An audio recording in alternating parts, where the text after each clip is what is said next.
মসজিদ আল্লাহর ঘর, ওই ঘরের মধ্যে নূর। ওরে যুবক, মসজিদে সময় দাও। মসজিদের নূরের মার্কাজ, এই মসজিদগুলো হলো আল্লাহর ঘর। আমার নবী বলে ওয়ান্নাল মাসাজিদা লিল্লাহ, সব মসজিদগুলো আল্লাহর জন্য। মান দাখালাহা কানা যাইফান লিল্লাহ, মসজিদে যে প্রবেশ করবে সে আল্লাহর মেহমান হইয়া যায়। আল্লাহর যখন মেহমান হয় আল্লাহ তাআলা তাকে মেহমানদারি করায়। আল্লাহর মেহমানদারি কম না বেশি? আল্লাহর শান যেমন যুবক, আল্লাহর মেহমানদারিটাও তেমন। সুতরাং মেহমানদারি কি দিয়া করায়? কয় দুনিয়ার কোনো খাবার দাবার দিয়া আল্লাহ মেহমানদারি করায় না, আল্লাহ করায় জান্নাতি খাবার দিয়া মেহমানদারি। জান্নাতি খাবার এখন দুনিয়ায় পাবা না। জান্নাতি খাবার যদি খাইতে যাও, ও যুবক, তোমাকে গুনাহমুক্ত অবস্থায় দুনিয়া থেকে বিদায় নিতে হবে। আল্লাহ কি করেন? মেহমানদারি কেমনে করেন? কয় বান্দার জিন্দেগির সব গুনাহগুলো মাফ করে দেয়। কেরাহু আল মাগফিরা, আল্লাহর মেহমানদারি হলো গুনাহ মাফ। ওয়া তাহিয়াতুহু আল কারামা, আল্লাহ মেহমানদারি করানোর পর আবার বান্দা যারা মসজিদে ঢুকলো তাদেরকে হাতের মধ্যে কিছু হাদিয়া দিয়ে দেয়। খাওয়াইছে আল্লাহ, আবার উল্টা হাদিয়াও দিছে আল্লাহ। ওই হাদিয়ার নাম হলো সম্মান। আগে মসজিদে আসতো না, মানুষের কাছে সম্মান ছিল না। এখন মসজিদে আসলো, ওই নূরের মার্কাজে যাতায়াত করে, অন্তরে নূর ঢুকায়, আল্লাহর মেহমানদারি গ্রহণ করে।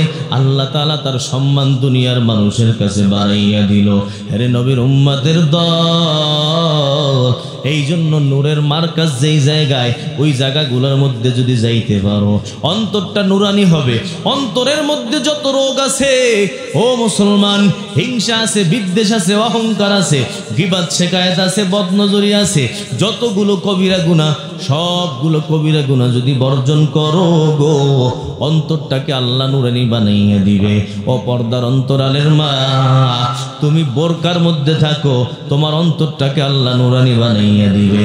ও যুবক ভাই, দাড়ির মধ্যে হাত লাগাইও না, দেখবা তোমার অন্তরটাকে আল্লাহ নুরানি বানাইয়া দিবে। 5 ওয়াক্ত নামাজ পড়ো, অন্তরটা নুরানি হবে। ওই নেকির কাজ করো, জিকির করো, তাসবিহ তাহলিল বড়, কোরআন তেলাওয়াত করো, আল্লাহ অন্তরটাকে নুরানি বানাইয়া দিবে। দুরূদ শরীফ পড়ো, আল্লাহ অন্তরকে নুরানি বানাবে। টিভির সামনে দাঁড়াবা, নূর আস্তে আস্তে শেষ হয়ে যাবে। মোবাইলে গুনাহ করবারে যুবক, তোমার যা নূর অর্জন করছিলা, নূরগুলা শেষ হয়ে যাবে। ওই মরা যাওয়ার সময় যদি এমন হয়, আমল নামায় যদি কবিরা গুনাহ থাকে, কবিরা গুনাহ হলো অন্ধকার, আর নেকের কাজ হলো নূর, আলো। কবিরা গুনাহ যেখানে থাকে, অন্ধকার আর আলো দুইটা এক জায়গার মধ্যে কোনোদিন জমা হইতে পারে না। যদি অন্ধকার আসে, সেখান থেকে আলো চলে যায়, আলো আসলে সেখান থেকে অন্ধকার চলে যায়। সুতরাং কবিরা গুনাহ যারা করো, আমল নামায় কোনো নূর নাই, তওবা না করে যদি কবরে যাও, অন্ধকার ছাড়া কিছু পাওয়া যাবে না। এই জন্য বয়ানের খোলাসারে যুবক, পর্দার আড়ালের মা, তুমি ইসলামের উপর চলো, সন্তানটাকেও চালাও, স্বামীর হুকুম পালন করো, স্বামীর খেদমত করো, ওই কোরআনের তেলাওয়াত করো, সন্তানটাকেও কোরআন শরীফ পড়াও, নিজের মেয়েটাকে পর্দায় চালাও, স্বামীকে হালাল খাওয়ার জন্য বলো, ঘরের মধ্যে ইবাদতের পরিবেশ তৈরি করো, দেখবা ঘরটা বড় নুরানি হয়ে যাবে। ও পর্দার অন্তরালের মা গো, ঘরের মধ্যে যদি টিভি চালাও, এই ঘর পুরাটা অন্ধকার হয়ে যায়। এই ঘরের মধ্যে ফেরেশতা কোনোদিন ঢোকে না। ঘরটাকে আলোকিত বানাও। কেমনে বানাবা? ফজরের নামাজে দাঁড়াও, তাহাজ্জুদে দাঁড়াইয়া যাও মা গো, সকালবেলা ঘরে তেলাওয়াত করো, ঘরটা বড় নুরানি হবে। সন্তান যখন ঘরে ঢুকবে, এই ঘরের নূর তার অন্তরের মধ্যে ঢুকবে। স্বামী যখন ঘরে ঢুকবে, ঘরের নূর তার অন্তরে ঢুকবে। ঘরটাকে নুরানি বানাও, দোকানটাকে নুরানি বানাও। ওরে বাবারা, বিক্রির জন্য দোকানে টিভি চালাও, এই দোকানটা কিন্তু শয়তানের আড্ডাখানা, এখানে কোনো নূর থাকবে না। এই ব্যবসা কইরা কোনো হালাল তুমি খাবার খাইতে পারবা না। ঘরটাকে নুরানি বানাও, দেখবা নিজের অন্তরটা নুরানি হবে। নুরানি জায়গার মধ্যে বেশি বেশি যাও, মসজিদে বেশি বেশি যাতায়াত করো, মসজিদের লগে বেশি সম্পর্ক রাখো। আয় নবীর উম্মত, মসজিদের লগে যারা সম্পর্ক রাখবা, ওই হাসরের ময়দানে যাবা, মসজিদগুলো তোমাকে চিনবো। কিয়ামত যখন কায়েম হবে, ওই আল্লাহ তাআলা কাবা ঘরকে আসমানে উঠাইয়া নিয়ে যাবে। হে নবীর উম্মত, কাবা ধ্বংস করার জন্য একদল মানুষ আসবে। আল্লাহ তাআলা জিবরাইলকে বলবে, জিবরাইল যাও, আমার ঘরকেও ধ্বংস করতে পারবে না, দুনিয়ার হায়াত শেষ, কাবা শরীফকে আসমানে উঠাইয়া নিয়ে আসো। কাবা শরীফের পজিশনটা কেমন? কয় আমাদের মাথাটা আমাদের দেহের মধ্যে যেই পজিশনে আছে, কাবা শরীফটাও দুনিয়ার মধ্যে সেই পজিশনে আছে। কাবা যখন আসমানে চলে যাবে, দুনিয়ার মাথা কাইটা যাবে, দুনিয়ার হায়াত শেষ হয়ে যাবে, কিয়ামত কায়েম হয়ে যাবে। কিয়ামত কায়েম হওয়ার আগে সব বাড়ি ঘরগুলো ধ্বংস হবে, কিন্তু এই মসজিদ ধ্বংস হবে না রে যুবক। এই মসজিদগুলো মালিকের দরবারে উপস্থিত, হাসরের ময়দানে আল্লাহ বিচার করবেন, মসজিদগুলো পাশে থাকবে, ওই মসজিদগুলো মুসাল্লিকে দেখা দেখা চিনবে, আর আল্লাহর দরবারে বলবে, আল্লাহ এই মুসাল্লির চিনি, আমারে খুব দিল থেকে মহাব্বত করতো, আল্লাহ আমাকে খুব হেফাজত করতো, আমাকে ভয় পরিষ্কার করতো, আমার মধ্যে না আসলে তার ভালো লাগতো না, আমার বিভিন্ন জরুরত হাজাত প্রয়োজন মিটাইতো। ও আল্লাহ, এই বান্দারে তুমি জান্নাতে না দিয়া পারবা না রে আল্লাহ। মসজিদ সুপারিশ করে বান্দা তোমাকে জান্নাতে নিয়ে যাবে, মসজিদ সুপারিশ করে তোমার বাবাকে জান্নাতে নিবে, যারা মসজিদে জায়গা দিল তাদেরকেও সুপারিশ করে জান্নাতে নিবে, যারা মসজিদ বানানোর কাজে সহযোগিতা করলো তাদেরকেও সুপারিশ করে জান্নাতে নিবে। হেরে যুবক, এই মসজিদে যত বেশি সময় দিবা, মসজিদের পিছনে যত বেশি খাটনি দিবা, তোমার অন্তরটা তত বেশি নুরানি হবে। এই জন্য 7 শ্রেণীর মানুষ, তাদেরকে আল্লাহ জান্নাতে ছায়া দিবেন।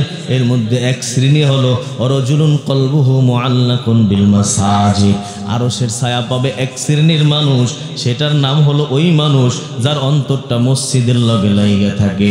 2টা টাকা মসজিদে পারলে দান করে, মসজিদের কল্যাণ কামনা করে, মসজিদের মঙ্গল কামনা করে।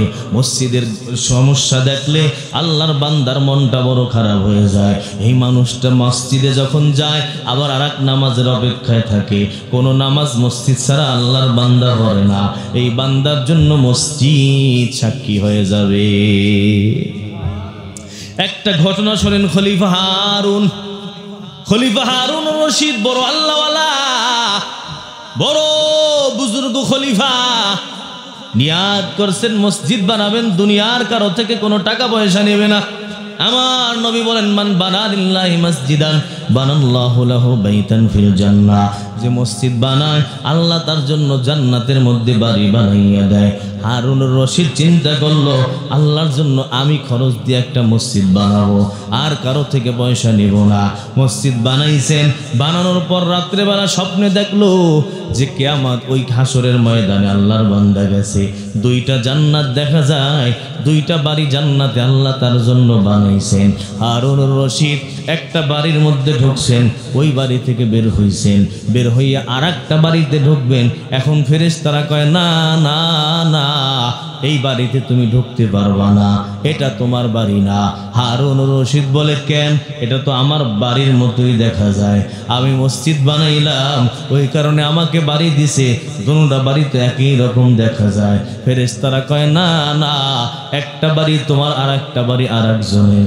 হারুনুর রশিদের ঘুম ভেঙে যায়। ঘুম ভাঙ্গার পর এখন ওই যারা জুগালি ছিল, রাজমিস্ত্রি, সবাইকে ডাকলো, সবাইকে ডাইকে বলতেছে, আল্লাহর বান্দারা বলো, তোমরা কেউ এই মসজিদের মধ্যে কোনো দান খয়রাত করছিলানি? আমি তো ঘুমের মধ্যে স্বপ্নে দেখলাম একই রকম 2টা ঘর, একটা ঘর আল্লাহ আমার জন্য বানাইছেন, আর একটা ঘর কার জন্য বানাইছেন সেটা আমাকে বলেন নাই। তোমরা কেউ আসো নাকি, কিছু জানো কিনা? একজন যোগালি দাঁড়াইয়া বলতেছে, হুজুর, হ্যাঁ আমি জানি, আমি জানি। কি বলো, বিষয়টা কি? বলতেছে, হুজুর, আসল বিষয় হলো আপনি যখন ঘোষণা দিয়েছেন কারো পয়সা আপনি নেবেন না, আমার মনে খুব চাইতেছিল এই মসজিদের মধ্যে একটু শরীক হওয়ার জন্য, একটু টাকা পয়সা দেওয়ার জন্য, কিন্তু আমি পারতেছিলাম না। এই জন্য যখন আমি বালুর কাজ করতেছিলাম, ওই বালুর সাথে আমার বাসায় কিছু বালু ছিল, ওই বালুগুলাই না আমি আপনার বালুর সাথে মিশাইছিলাম। হয়তোবা আল্লাহর দরবারে এইটা আমি একমাত্র আল্লাহর জন্য করছিলাম, দুনিয়ার কেউ জানে না, একমাত্র আমার আল্লাহ জানে। হয়তো এর বরকতে আল্লাহ আমার জন্য জান্নাতে বাড়ি বানাইলো। রসুল বলেন, যখন হাত ধোয় হাতের দ্বারা যত গুনাহ হইল সব গুনাহগুলো আল্লাহ তাআলা ঝরাইয়া দেয়। কুলি করলো, মুখের দ্বারা যত গুনাহ বান্দা করলো, হে যুবকের দল, মুখ দ্বারা যতগুলো গুনাহ তুমি আমি করলাম, কুলি করার সাথে সাথে সব গুনাহগুলো ঝরে পড়ে যায়। চেহারা ধৌত করলাম, চেহারা ধোয়ার সাথে সাথে আমার চোখের দ্বারা যত গুনাহ, নাকের দ্বারা যত গুনাহ, কানের দ্বারা যত গুনাহ, সব গুনাহগুলো ঝরে ঝরে পড়ে যায়। কবেন যে হুজুর নাকের দ্বারা আবার কি গুনাহ হয়? নাকের একটা গুনার কথা কোন তো আপনারা? চোখের গুনাহ তো হলো বদ নজরি করা, খারাপ দিকে তাকানো, খারাপ নজরে তাকানো, কুনজরে তাকানো, হিংসার নজরে তাকানো। নাকের গুনাহ কি আপনারা বুঝতেছেন কথা? হ্যাঁ, ঘুমাই যেতেছেন, শীতে ধরছে, শীত তো কমই শীত। নাকের গুনাহ হলো ওই জোয়ান ফোলা পাইন, ওই যে মাইয়ারা সেন লাগাইয়া তোমার সামনে দিয়ে আইটে যায়, আর তুমি নাক টানোর গেরানটা কত মজা, ঠিক নেই? এইটা হলো নাকের গুনাহ। মহিলা গো, সুঘ্রাণ ব্যবহার করা, বাহিরে ব্যবহার করে বাহিরে বের হওয়া জায়েজ নেই। স্বামীর কাছে সুঘ্রাণ ব্যবহার করে যাবে। মহিলাদের ঘেরান হলো আলতা সোনো পাউডার, এরা মেকআপ করবে, আলতা সোনো পাউডার লাগাবে, কিন্তু শরীরে স্প্রে মাইরা বাহিরে যাওয়া মহিলাদের জন্য একেবারে হারাম, কবিরা গুনাহ, ঠিক না? কারণ ওই যে তুমি বোরকা পরছো, ঠিক আছে, বোরকার ভিতর দিয়ে যে ঘেরান বাইরেছে, এই ঘেরান তো আর এক পোলার কানে গেলে ওই পোলায় কইব, ওরে বাবা, মনে হয় ভিতরে মনে হয় সুন্দরী একজন আছে।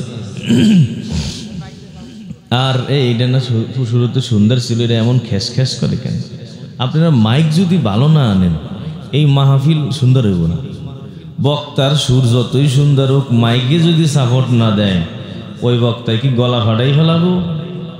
কামাইব না। ভালো মাইকের ব্যবস্থা করবেন, কোনো আওয়াজই নেই মাইকটায়, একটু একটু সুন্দর করো বাবা, সুন্দর করো। আমি শুরুতে যখন শুরু করছিলাম ওই টাইমে মোটামুটি চলতেছিল, তুমি আবার কি করছো, ইকো বন্ধ করে দাও, এই থাক থাকে এভাবে থাক। আল্লাহ, বর্তমানে মহিলারা লাগলে একটু কমাই দাও, যেই বোরকা হইরা ঘোরে, এই বোরকায় কোনো পর্দা হয়? ফ্যাশনের বোরকা। আমি একজনে জিজ্ঞাসা করছিলাম, পরিচিত জন, মাহারাম, তো সে তাকে বললাম যে এই কি বোরকা আইডি? কয় এই বোরকা কি আমরা পর্দার জন্য পরি। কেন? কয় বোরকা পরি, বোরকা পরি হলো ভিতরের জামা হলো ময়লা, তো ময়লা কাপড় বইরা তোর বাহিরে যাওন যাইব না, তো এখন যাতে এই ময়লা জামা না দেখা যায়, ময়লা জামা ঢাকার জন্য উপর দিয়ে বোরকা করি। নাউজুবিল্লাহ কন। যেই পর্দার একটা সওয়াব পাইতো, বোরকা পইরা বাইরে যাওয়ার কারণে একটু গুনাহ তো মাফ হইতো, কিন্তু এই নিয়াতটা খারাপ হওয়ার কারণে আরো বোরকা পইরা গুনাহ হইল না, আরো গুনাহ হইল। ইন্নামাল আমালু বিন্নিয়াত, নিয়াতের উপর সব কিছু নির্ভর করে। এজন্য বোরকা হতে হবে এমন বোরকা, যেই বোরকা বাহির থেকে দেখলে যাতে কোনো যুবকের আকর্ষণ না করে। কিন্তু এখন বোরকার যে ডিজাইন, চেহারা ভিতরে একবারে ভুসুঙ্গি মার্কা খারাপ চেহারা, কিন্তু বোরকা পইরা এমন বানাইছে মনে হয় যেন ভিতরে কি এই পরি হুর পরি লুকাই আছে, ঠিক কিনা? এই বোরকা, এইটা কোনোদিন ইসলামী বোরকা হতে পারে না, এর দ্বারা কোনোদিন সঠিক পর্দা হবে না। বরং বোরকা এমন হবে যে এর প্রতি কেউ একবার তাকানোর পর আর একবার তাকাইতেই যাবে না। এখন যদি আপনি ডিজাইন চিক চিক চিক চিক করে বোরকা, তো এইটা যখন পইরা রাস্তা দিয়ে হাঁটবেন, একজনে একবার দেখার পর কেউ এই বোরকাটা তো সুন্দর দেখি মাশাআল্লাহ, এই আর একবার তাকাইব।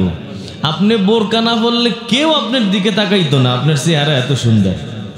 কিন্তু এই বোরকা পরার কারণে এখন আপনার দিকে খালি বারবার তাকায়, এমন আছে না নাই? এই সমস্ত বোরকা মানুষকে দিনদার বানাইতে পারে না, এই সমস্ত বোরকা মানুষকে জান্নাতে নিতে পারে না। পর্দা করা সকলের জন্য ফরজ, ঠিক কিনা? অথচ এই পর্দা আমাদের মধ্যে নাই। অনেক মানুষ এমন আছে যারা এই পর্দা নিয়ে অলরেডি টিটকারি করে। যারা বোরকা নিয়ে পর্দা নিয়ে টিটকারি করে তাদের ঈমান থাকেনি, ঈমান বরবাদ হয়ে যায়, ঈমান থাকে না। এই জন্য এই নাকের গুনাহ যখন আমরা ওযু করতে থাকি, নাক দ্বারা যে গুনাহ হইছে এই গুনাহগুলো ঝরে যায়। দুই হাত যখন ধৌত করি, পয়গম্বর বলেন দুই হাত যখন ধৌত করো যুবক, দুই হাত দ্বারা যতগুলো গুনাহ হয়েছিল সবগুলো গুনাহ আল্লাহ তাআলা ঝরাইয়া দেয়। পা যখন ধৌত করো, পায়ের দ্বারা যত গুনাহ হয়েছিল ওযু করার কারণে সবগুলো গুনাহ ধৌত হয়ে যায়। এ নবীর উম্মত, আমাদের আল্লামা মুফতি তাকি উসমানী দামাত বারাকাতুহুম বলেন, এই যে অঙ্গ প্রত্যঙ্গের যত গুনাহ ঝইরা বলল, এর দ্বারা উদ্দেশ্য হলো সগীরা গুনাহ। সব সগীরা গুনাহগুলো ঝইরা পড়ে যায়। এর সাথে সাথে যদি ওযু করার সময় তুমি আমি খাঁটি দিলে তওবা করি, আল্লাহ আমার অঙ্গ প্রত্যঙ্গের গুনাহ যেমন ঝরে গেল, আমি যত কবিরা গুনাহ করছি সব গুনাহ থেকে তোমার দরবারে তওবা করলাম, আল্লাহ তুমি দয়া করে আমার জিন্দেগির সব গুনাহ মাফ করে দাও। তাহলে কি লাভ হলো? ওযুর মধ্যে সগীরা গুনাহ মাফ হইল, পানির দ্বারা ধৌত করার দ্বারা সগীরা গুনাহ শেষ হয়ে গেল, আবার তওবা করলাম, কবিরা গুনাহগুলো মুক্ত হয়ে গেল। আমি ওযু শেষ করলাম, এমন হইল আমার আমল নামায় একটা গুনাহ নাই। যখন আমল নামায় গুনাহ থাকবে না, নামাজে গিয়া দাঁড়াবারে যুবক, নামাজে গিয়া দেখবা কত মজা। ইমাম সাহেবের তেলাওয়াত তোমার বড় মজা। নামাজের মধ্যে সূরা লম্বা হইলে খারাপ লাগবে না, বরং সূরা লম্বা হইলে তোমার আরো বেশি ভালো লাগবে, বরং তোমার কাছে মজা লাগবে। কিছু মানুষ এমন আছে সূরা লম্বা করলে ইমাম রে বকাঝকা করে, আসে না? না, কারণ কি? কারণ হলো ওযু ঠিক মতো করে নাই, হয়তোবা ওযুই হয় নাই, গুনাহ থেকে পবিত্র হয় নাই। মসজিদে আইসা নামাজে দাঁড়াইলো, এই নামাজ কিছুই তার হয় নাই। যদি আল্লাহর খাঁটি বান্দা হতো তাহলে লম্বা কেরাত পড়লে ইমামের উপর কোনোদিন রাগ হইতো না। মকুন সুস্তি নামাজে পাঞ্জে গানা, ফাওয়াইলুল লিল মুসাল্লিন আল্লাযিনা মুমিনারা ইনামাজিম দাদা ইস্তাঈনু আয়াতে কুরআন বিখা আয়াতে কদ আফলাহারা ইয়াদ কুন গাওর কুন্দর মানি আজদিল সাদিকুন। ওযু সুন্দরভাবে আদায় করো। ও পর্দার অন্তরালের মা গো, তুমি চাইতেছো সন্তান যেন ভালো চাকরি পায়, রিজিকের মধ্যে যেন বরকত হয়।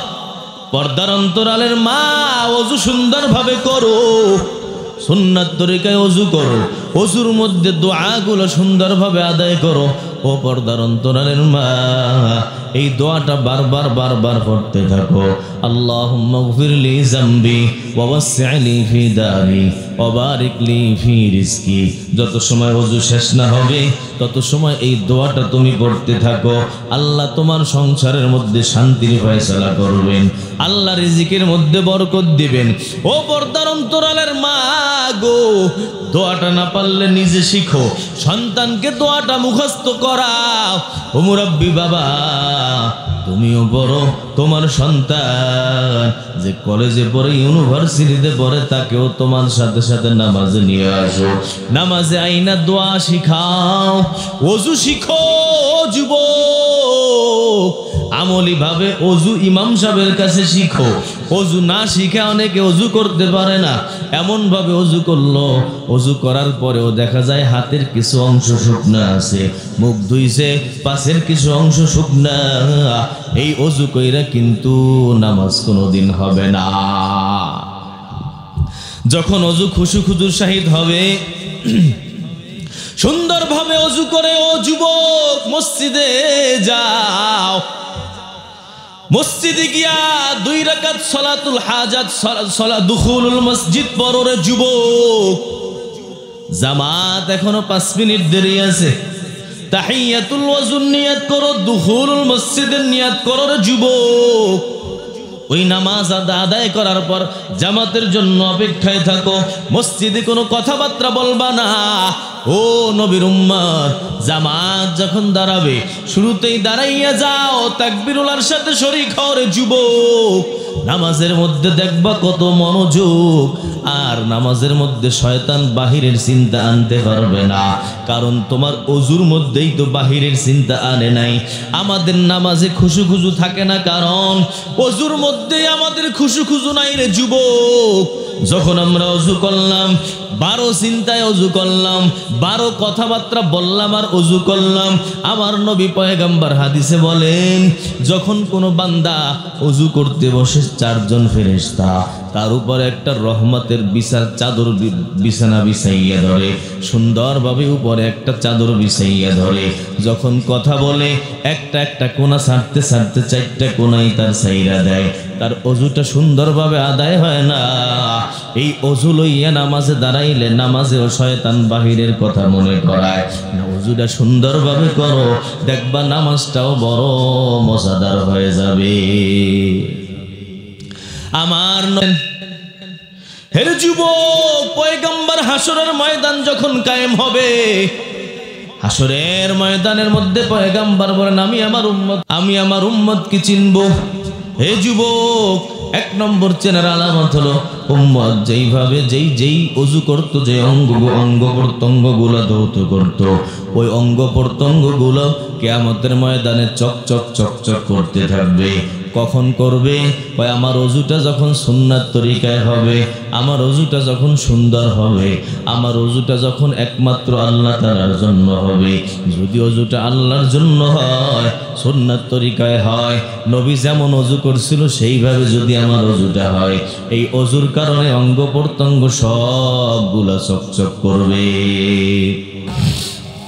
1 নম্বর আলামত, উম্মতে মুহাম্মাদের 1 নম্বর আলামত। এই আলামত দ্বারা উম্মতে মুহাম্মাদীকে চেনা যাবে। 2 নম্বর পয়গম্বর বলেন, সীমাহুম ফি উজুহিহিম মিন আসারিস সুজুদ। কিয়ামতের ময়দান যখন কায়েম হবে, ওই কিয়ামতের ময়দানে আল্লাহ রাব্বুল আলামিন, আল্লাহর নবী উম্মতে মুহাম্মাদীকে কেমনে চিনবেন?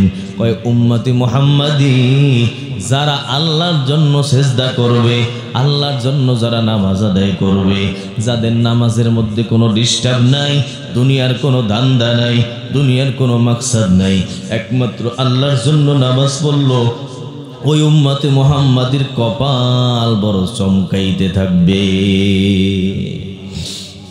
মুসলমানি বুয়াদ গর্দন নেহাদান এনানে খুদ বদস্তে খাজা দাদন গর্ব সুরাত আদমি সবুদে احمد ابو جهل غام کے سابودے گرب قوات آدمی انسابودے گاو خارز آدمی بہتر شدے آدمی را آدمیت لازماست ادراگر بون باشد حیزماست।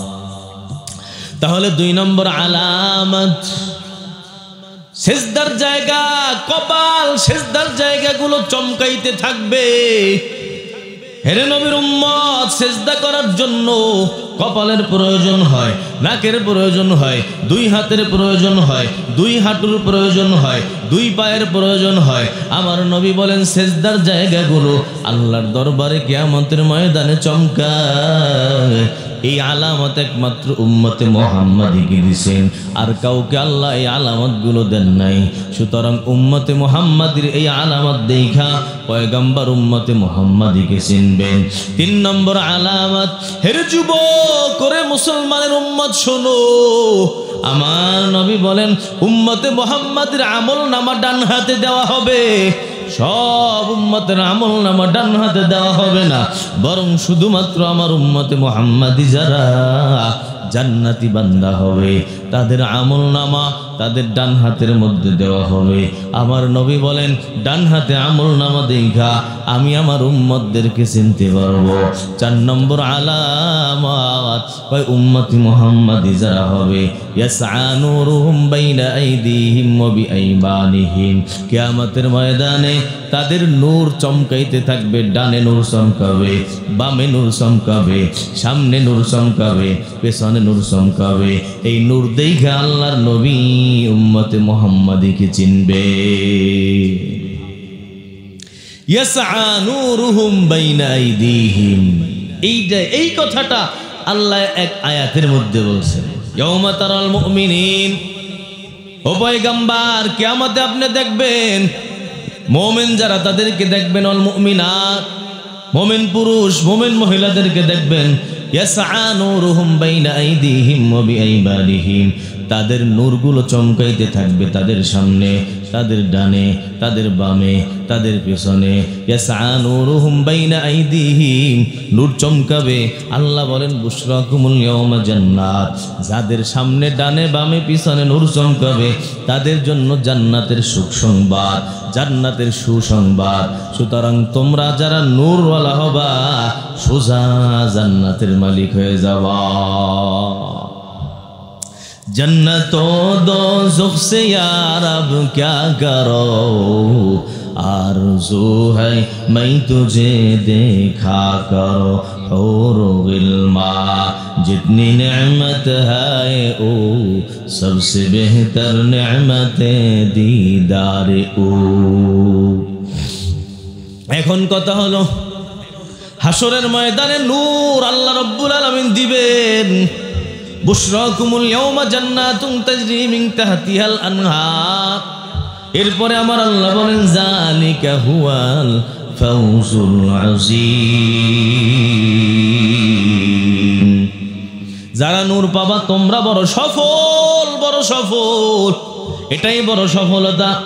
এই নূর দেখার পর ইয়াউমা ইয়াকুলুল মুনাফিকুনা ওয়াল মুনাফিকাত, এই নূর যখন মুসলমানদের উম্মতে মুহাম্মাদীর ডানে বামে পিছনে সামনে চমকাবে, তখন মুনাফিক যারা ছিল উম্মতে মুহাম্মাদীর মধ্যে, মুনাফিক পুরুষ মুনাফিক মহিলারা তখন বলবে উনজুরুনা, হে মুসলমানের দল আমাদের প্রতি তোমরা একটু লক্ষ্য করো, আমাদের কাছে তো নূর নাই। নাকতাবিস মিন নূরিকুম, আমরা তোমাদের থেকে একটু নূর গ্রহণ করতে চাই।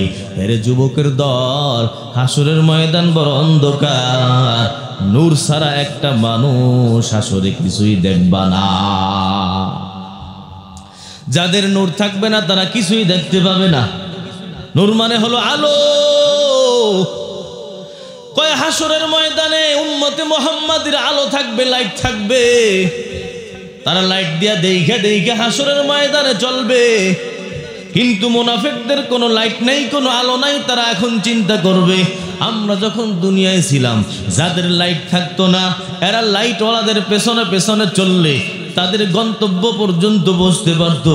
আমাদের কাছে তো লাইট নাই, নূর নাই, আলো নাই, সুতরাং আমরা তাদের পেছনে পেছনে চলি, তাহলে আমরাও মনে হয় গন্তব্যে যাইতে পারবো।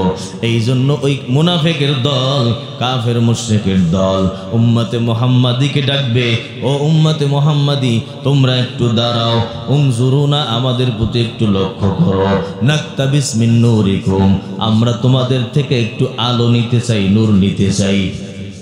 তখন তারা বলবে ইরজিউ ওয়ারাআকুম, মুসলমানরা তখন নূরওয়ালারা বলবে হে মুনাফিকের দল হে কাফের মুশরিকের দল, ইরজিউ ওয়ারাকুম, তোমরা তোমাদের পেছনে ফিরে যাও।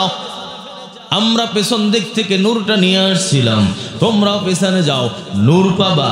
ইরজিউ ওয়ারাকুম ফালতামিসু নূরা, পেছনে যাও, পেছন দিক থেকে নূরটা নিয়ে আসো।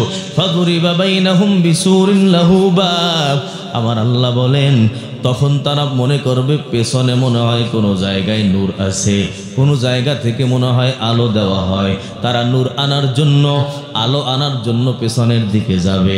যখন পেছনে যাবে, ফাজুরিবা বাইনাহুম বিসুরিন লাহু বাব, দুই দলকে আল্লাহ তাআলা আলাদা বানাইয়া দিবেন। একদল সামনে থাকবে, এরা হলো নূরওয়ালা জামাত। এই নূরওয়ালা জামাত সব জান্নাতি জামাত। আর যারা নূর থাকবে না, তারা সবাই পেছনের দিকে চলে যাবে নূর আনার জন্য। যখন তারা পেছনে যাবে, ওই জামাত হবে জাহান্নামী জামাত। এই দুই জামাতের মধ্যে আল্লাহ রব্বুল আলামিন একটা দেয়াল বানিয়ে দিবেন। বিসুর, সুর মানে হলো দেওয়াল, লাহু বাব, যেই দেয়ালের একটা দরজা থাকবে। বাতিনুহু ফীহির রাহমা, যেই দেয়ালের ভিতরে যারা থাকবার যুবক, তোমাদের উপর আল্লাহ তাআলার রহমত, তোমাদের উপর আল্লাহর রহমত বর্ষিত হবে। রহমতের ওসিলায় জান্নাতি হয়ে যাবা। যাহিরুহু মিন কিবালিহিল আযাব, আর যারা বাহিরে থাকবে তাদের উপর আল্লাহর গজব নাজিল হবে। ওই যে হাসরের ময়দান, সূর্য আধা হাত উপরে থাকবে, মাটি পুরে তামা তামা হয়ে যাবে, ঘামের মধ্যে হাবুডুবু খাবে কারা? কয় যারা এই দেয়ালের বাহিরে থাকবা। দেয়ালের ভিতরে যারা থাকবা তাদের উপর কোনো আযাব গজব আসবে না। হাসরের ময়দানের কোনো বিপদ তাদেরকে ধরবে না। এই বিপদ না ধরার কারণ তারা নূরওয়ালা, নূরের মালিক হয়ে যাবে। নূর থাকার কারণে বিপদ দূর হয়ে যাবে। আর যাদের নূর থাকবে না রে যুবক, ওই হাসরের ময়দানের যত আযাব গজব, যত বিপদ, নূর যাদের থাকবে না তাদের উপরে, তাদেরকে গ্রাস করে নিব। হে মুসলমান উম্মতের দল, ওই সময় এই সব বিপদ মুসিবতের মধ্যে পড়বে। বাতিনুহু ফীহির রাহমা ওয়া যাহিরুহু মিন কিবালিহিল আযাব, আল্লাহর পক্ষ থেকে ভিতরে থাকবে রহমান, আর বাহিরে যারা থাকবে দেয়ালে, এদের উপর আল্লাহর আযাব বর্ষণ হবে। এখন কথা হলো, এই যে পেছনে যাইতে বলল, পেছনে গিয়া তারা একজনও কোথাও কোনো নূর পাবে না। তাফসীরে কুরতুবীর মধ্যে লেখছেন, এই পেছন দ্বারা কি উদ্দেশ্য? পেছন দ্বারা উদ্দেশ্য হলো দুনিয়া। এই লোকেরা বুঝাইতে চায় আমরা দুনিয়া থেকে এই নূরটা নিয়ে আসছিলাম। দুনিয়ায় যখন ছিলাম তখন আমরা নূরের মালিক ছিলাম, আলোর মালিক ছিলাম। ওই আলোটা নিয়ে আমরা কবরে গেছিলাম, কবর থেকে আবার ওই আলোটা নিয়ে আমরা হাসরের ময়দানে উঠছি। হে নবীর উম্মত, তোমরা যদি নূর পাইতে চাও, আবার তোমরা দুনিয়ায় ফিরে যাও। আপনারা বলেন দুনিয়ায় আর আসা কি সম্ভব আসেনি? हकीकत से तो दुनिया बेखबर है, दुनिया की नुमाइश पर नजर है। नमी गोयम कि अज दुनिया जुदा बाश, बहर कारे के बाशी बा खुदा बाश। जिसते दुनिया अज खुदा गाफिल बुदन,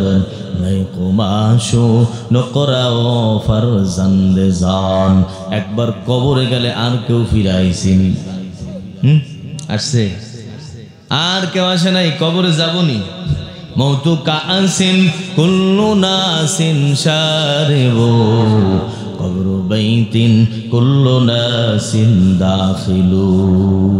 মরণ থেকে যতই পালাও, মরণ তোমায় লইবে ঘিরি। যদিও সুদূর আকাশ পানে পালাও সেটা লাগিয়েছি, নদী পথে নৌকা চালাও। ওহে মাঝি ভাই, বেলা ডোবার আগে আমি ওপার উঠতে চাই, বেলা ডোবার আগে আমি ওপার উঠতে চাই। ডুবে গেলে বেলা রে আর ওঠে না, ভেঙ্গে গেলে মেলা রে আর জমে না। এই দুনিয়া যখন হায়াত শেষ, কবরে যাওয়ার পর আর ফিরে আসা কোনোদিন সম্ভব হবে না।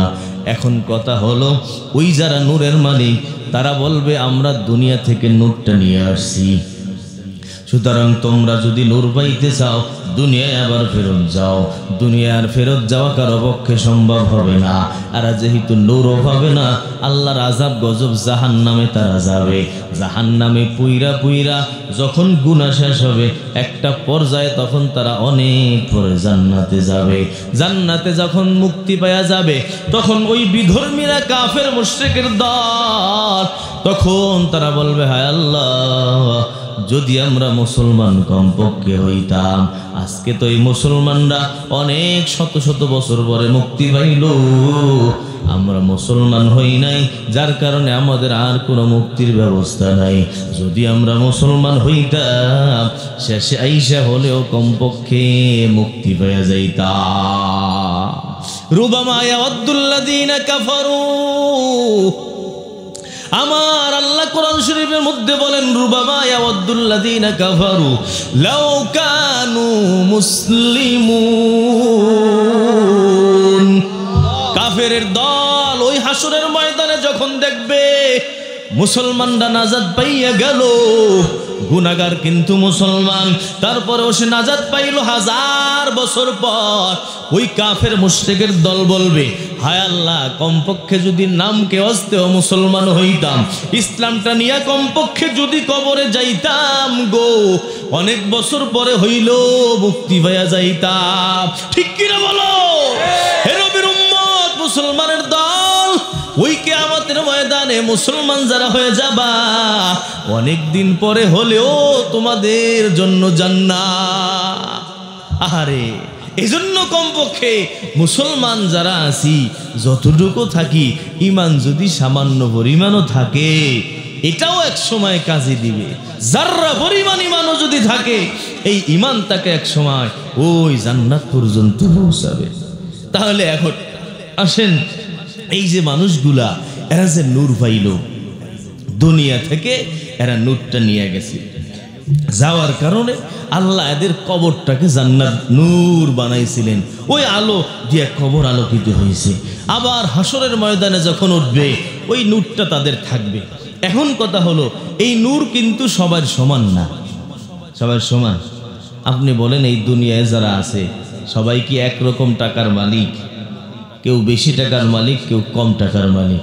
যার কপালে যেমন লাগছে সে তেমন পাইছে। আমল যে যেমন করবে তার নূর তত বড় হবে। হ্যাঁ, এই নূর জমানোর মালিক, নূর তৈরি করার মালিক, সঞ্চয় করার মালিক আমি দুনিয়ায় যেমন আমল করে যাব, আমার নূরটা তেমন তৈরি হবে। আর যদি আমল কইরা না যাই, এই নূর আর তালাশ করে পাওয়া। এই জন্য রসুল বলেন, পুলসিরাত যখন পাড়ি দিবে, অথবা আর এক রাওয়ায়াতে আছে কবর থেকে যখন দাঁড়াবে, তখন আল্লাহ তাআলা সবাইকে নূর দিবেন। কারো নূরের পরিমাণ হবে 1 আঙ্গুলের সমান, আমল কম। ওই যে ঘুমাইছে, অলসতা করছে, নামাজ রোজা ঠিক মতো করে নাই, আল্লাহর লগে যেমন খাতির, আল্লাহও তখন এমনই খাতির করবে। কারো নূর হবে রুকু দেওয়া মানুষের সমান, কারো নূর হবে দাঁড়ানো মানুষের সমান, কারো নূর হবে একটা বড় খেজুর গাছের সমান। বাস এইটা দেখা দেখা তারা ওই পুলসিরাত পাড়ি দিবে, কারণ পুলসিরাত নূর ছাড়া পাড়ি দেওয়া সম্ভব না। এখন কথা হলো, এই মানুষগুলো কেমনে নূর নিয়ে গেল? হে নবীর উম্মত, আল্লাহ তাআলা তোমাকে আমাকে একটা অন্তর দিয়েছেন। আমার নবী বলেন, আলা ইন্না ফিল জাসাদি লা মুযগা ইযা সালাহাত সালাহাল জাসাদু কুল্লু ওয়া ইযা ফাসাদাত ফাসাদাল জাসাদু কুল্লু আলা ওয়া হিয়াল কলব। এই অন্তরটা নূর দ্বারা নুরানি বানানো যায়, আবার গুনাহের দ্বারা শয়তানের জায়গা বানানো যায়। নবী বলেন, কারো অন্তর শয়তানে বাসা বানায়, বিড়ি খাইতে খাইতে, টানতে টানতে, গীবাত শিকায়েত গুনাহ করতে করতে অন্তরের মধ্যে শয়তানে বাসা বানাই গেছে, কালো বানিয়ে ফেলেছে। পুরুষও হতে পারে, মহিলাও হতে পারে। ঝগড়া, সবসময় ঝগড়া দ্বন্দ্ব করে, গীবাত শিকায়েত করে, আর একজনের জমির আইল ঠেলে, সুদে টাকা লাগায়, ঘুষ খায়, গালিগালাজ করে, ওই ভাই ভাইয়ের লগে দুশ্মনী করে, জাদু করে। আছে না? অনেক মা বোন এমন আছে, কিছু হইলেই খালি ওই ফকিরের দরবারে দৌড়ায়, খালি ফকিরের দরবারে দৌড়ায়, পোলা বিয়ে করাইছে, পোলা আতরটা সুইটটা যায়নি, তাড়াতাড়ি তাবিজ একখান লাগাইয়া দিয়া পোলার জান অর্ধেক খতম করে নেয়। ঠিক কিনা? এই কুফুরি কালাম যেগুলো করে খনকাররা, এগুলো হারাম, হারাম এগুলো। এবং কাউকে ক্ষতি করা, এটা চরম পর্যায়ে জাহান্নামে যাওয়ার কারণ। অনেক মহিলারা তো এমন আছে, স্বামী স্ত্রীর মধ্যে লাগাই দেয় ঝগড়া, সম্পর্ক ভালো ওই যা পুত্রের বউরেই ছুটে এলায়। এই সমস্ত কাম যারা করে এরা জীবনেও জান্নাতে যাইতে পারে না। এবং এই তাবিজের দ্বারা যার উপর তাবিজ করা হলো তার মারাত্মক ক্ষতি হয়।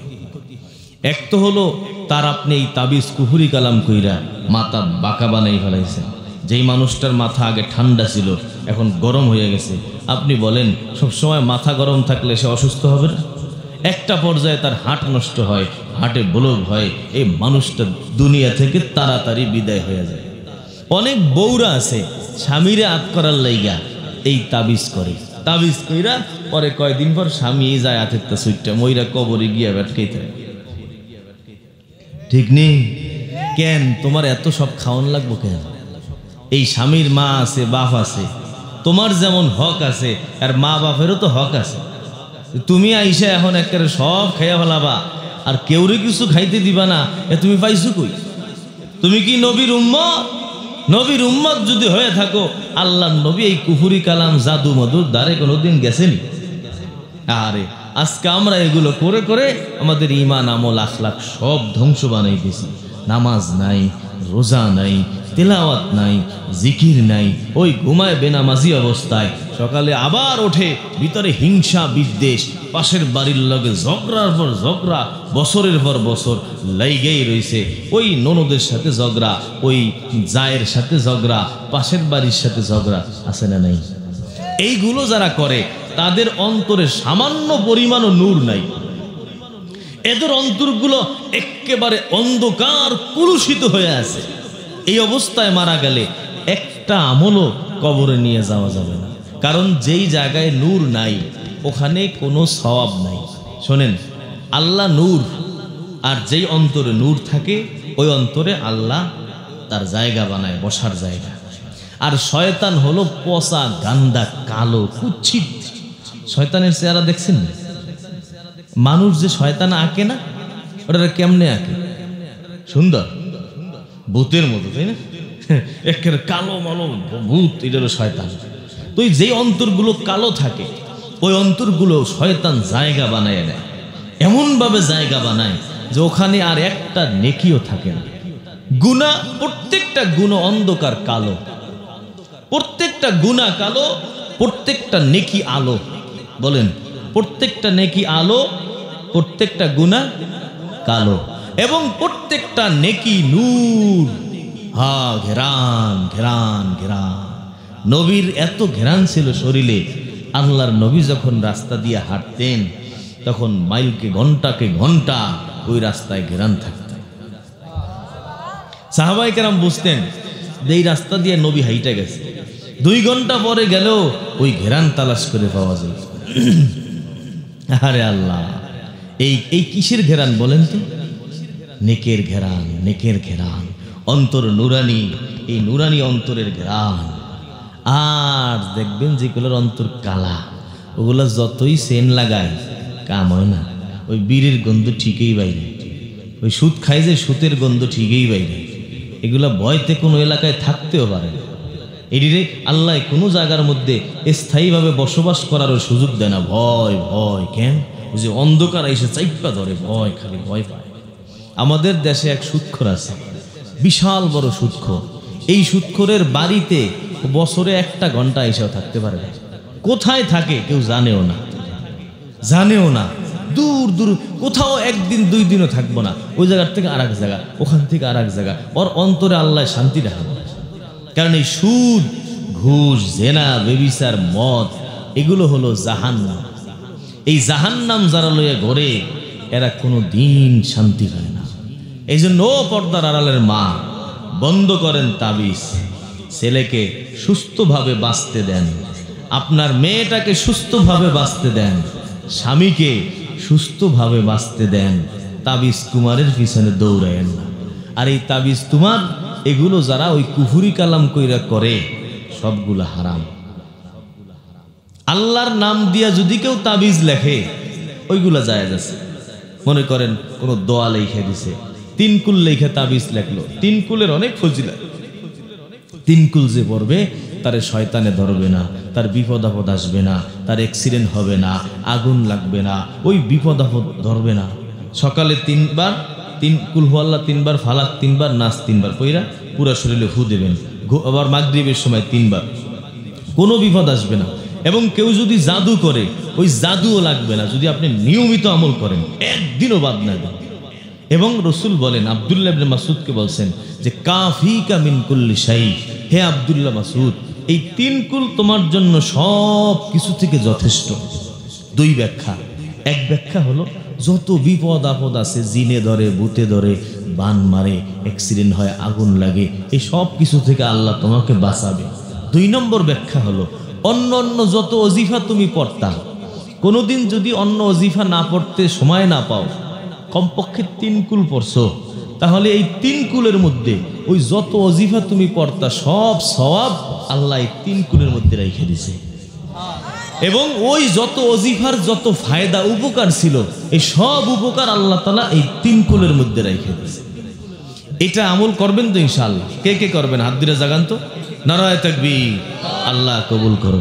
যাদের শুদ্ধ করে পড়তে পারেন না, ইমাম সাহেব হুজুরের কাছে এসে শুদ্ধ করে পড়বেন, শুদ্ধ করে পড়বেন, হ্যাঁ, এবং ভালো করে বাস এগুলো আমল করবেন, দেখবেন কেউ কিছু করতে পারবে না। কিন্তু আমাদের সমাজের মধ্যে এই 3 কুল দিয়ে তাবিজ বানাইয়া আপনি লাগান, জায়েজ আছে। কিন্তু যেই তাবিজের মধ্যে গয়রুল্লাহর কাছে সাহায্য চাওয়া হয়, দেখবেন লেখা আছে জিবরাইল, আজরাইল, ইসরাফিল, মিকাইল লেখা আছে তাবিজের মধ্যে। এই আপনি বলেন জিবরাইল কি আল্লাহ না গায়রুল্লাহ? গায়রুল্লাহ না? আচ্ছা, মুহাম্মাদুর রাসূলুল্লাহ সে আল্লাহ না গায়রুল্লাহ? হ্যাঁ। এই অন্য কারো কাছে তাবিজের মধ্যে সাহায্য যদি চাওয়া হয়, আর অনেক জায়গা তো একবারে ভূত মূর্তি এইগুলার ছবি আছে, এইগুলার লেখা আছে, লাগানো আছে, একেবারে চরম পর্যায়ের হারাম এগুলো। শুধু দোয়া, হাদিসের দোয়া, কোরআনের আয়াত এগুলো দিয়ে যদি আপনি তাবিজ লেখেন তাহলে ঠিক আছে। আমাদের এই তাবিজ নিয়ে সমাজে 2 ধরনের মানুষ আছে। এক ধরনের মানুষ কয় তাবিজ একেবারে হারাম, আর এক ধরনের মানুষ সব তাবিজকে জায়েজ বলে। এখানে আমাদের মুফতি তাকি উসমানী দামাত বারকাতুহুম, মুফতি আজম পাকিস্তান, উনি যে ফতোয়া দিয়েছেন সেটা হলো যে এই দোনো কথার কোনো কথাই সহি না। মুতলাকান একেবারে হারাম, একেবারে হালাল, একটাও সহি না। সহি হলো যদি কোরআন হাদিস দ্বারা তাবিজ বানাইয়া লাগানো হয়, এটা জায়েজ আছে। এইটা আসলে তাবিজ কোত্থেকে আসছে?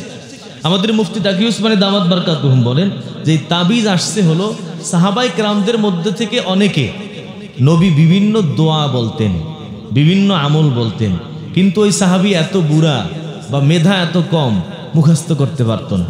তখন আর এক সাহাবীকে রসুল বলতেন যে এই দোয়াটা লেখা তার সাথে লাগাইয়া দাও।